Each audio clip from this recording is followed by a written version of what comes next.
Hi guys, இன்றைக்கி நம்ம movie ரிவ்யூவில் குட் ஒய்ஃப் எந்த வெப் சீரிஸோட ரிவ்யூ தான் பார்க்க போகிறோம். இந்த சீரியஸ் இப்போ ஜியோ ஹாட்ஸ்டாரில் தமிழ் டப்பில் அவைலபிளாக இருக்குது. மறக்காம செக் அவுட் பண்ணி பாருங்கள். இது ஒரு கோர்ட்ரூம் சஸ்பென்ஸ் த்ரில்லர் வெப் சீரிஸாக வெளிவந்திருக்கு. இப்போ இந்த சீரிஸோடைய கதையை பார்த்துடலாம். இந்த சீரிஸோடைய ஹீரோயினி பிரியாமணி. இவங்க ஒரு வக்கீலாக இருப்பாங்க, ஆனால் இப்போதைக்கு இல்லை. ஏன்னா ஃபேமிலியை பார்த்துக்கிட்டு அப்படியே இருப்பாங்க. இவங்களுடைய ஹஸ்பண்ட் ஒரு வக்கீல், சீனியர் வக்கீல். திடீர்னு பார்த்தா ஒரு வீடியோ வந்து செம்மையாக ட்ரெண்டிங் ஆகுது. அது என்னென்னா, இவருடைய ஹஸ்பண்ட் ஒரு மாதிரி அந்த மாதிரி ஏதோ ஒரு பொண்ணுக்கிட்ட அந்த மாதிரி இருக்கிற மாதிரி அந்த வீடியோ இருக்குது. அது மட்டும் இல்லாமல் இவர் சேர்த்த அந்த சொத்துக்கள் எல்லாமே லஞ்சம் வாங்கி தான் சேர்த்தாங்க அப்படிங்கிற மாதிரி ட்ரெண்டிங்கில் போயிட்டுருக்கு.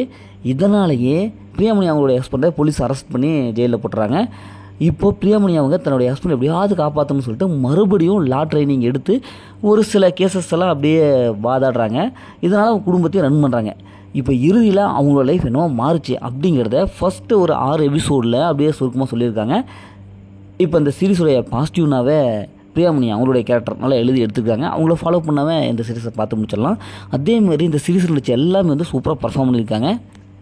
இவங்க அந்த கேஸ் எடுத்து வாதாடுற ஒவ்வொரு ஸ்டைலும் நல்லாவே வந்திருக்கு. நிறையா கதைகள்லாம் இருக்கும். ஒவ்வொரு கேஸும் இவங்க இன்வெஸ்டிகேஷன் பண்ணி அப்படியே கோர்ட்டில் அப்படியே வாதாடுவாங்க. அந்த வாத திறமையும் நல்லாவே கொடுத்துருக்காங்க. இந்த சீரீஸுடைய அடுத்த பாகம் அடுத்தடுத்து அப்படி கன்யூட்டியாக வரும் போல் இப்போதைக்கு இந்த 6 பார்ட்டில் இதை மட்டும் தான் சொல்லியிருக்காங்க. சீரிஸுடைய வீடியோ பொறுத்தளவுக்கு நல்லாவே சூப்பராக வந்திருக்கு. அதேமாதிரி சினிமோட்டோகிராஃபிக் ஒரு ஹை குவாலிட்டி சொல்லப்பட்டு கொடுத்துருக்காங்க.